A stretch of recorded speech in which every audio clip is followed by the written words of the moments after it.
News TV nibiba bikomeje kugenda bisohoka mu bitangazamakuru ku mbuga nkoranyambaga nibibera aho dutuye.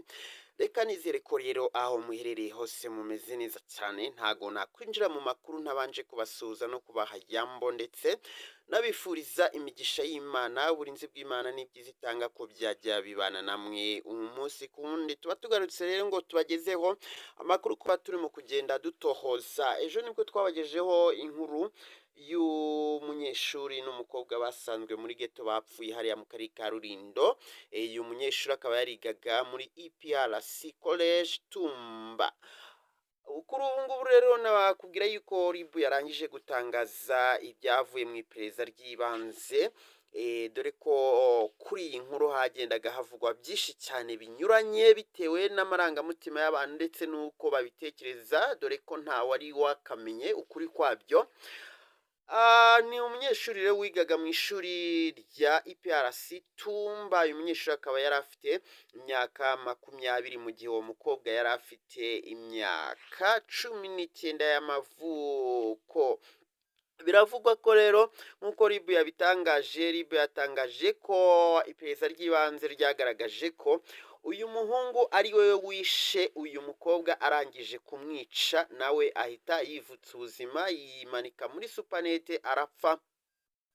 Abaturage baho ngaho bavuga yuko bahageze bagasanga ingufuri ifungiyemo imbere bifungiranye, biyambaza ubuyobozi abari bwo buza bwica iyo ngufuri, burangije kuyica bwinjiramo busanga umuhungu aramanitse muri supanete, umukobwa aryamye hasi yapfuye. Andi makuru akavuga yuko mbere uyu muhungu akimara kwica uwo mukobwa, mbere yuko yica yabanje koherereza ubutumwa iwabo w'uwo mukobwa ababwira ko yamwishe, ndetse ababwira naho baraza kuba basanga umurambo wa nyakwigendera. My friend, biteye agahinda, biteye ubwoba. Ubwo rero nimwumva ibyo abantu barimo kugenda bavuga bitandukanye, muhite mwumva ko ari ukuri, ahubwo ukuri nuko RIB yatangaje, kuko ariyo yakoze iperereza ikagaragaza bimwe mu byavuye mu iperereza, nubwo iperereza rigikomeje. Ubuyobozi bwa kaminuza rero ya EPRC bukaba bwifatanyije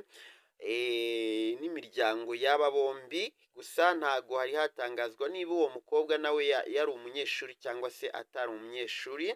Bamwe bati buriya hari ibyo batumvikanyeho bituma umuhungu arakara cyane, ariho havuyemo kuba bakwicana, nawe yareba akabona nta hantu ari bunyure, hanyuma agahitamo kuba yahita yivutsa ubuzima. Ngayo nguko rero, reka mbabwire yuko ibindi biraza gutangazwa nabyo turabibabwira. Wowe kora subscribe cyangwa se abone, tujye tubasha kubana umunsi ku wundi mu makuru ngenda mbategurira ya hato na hato.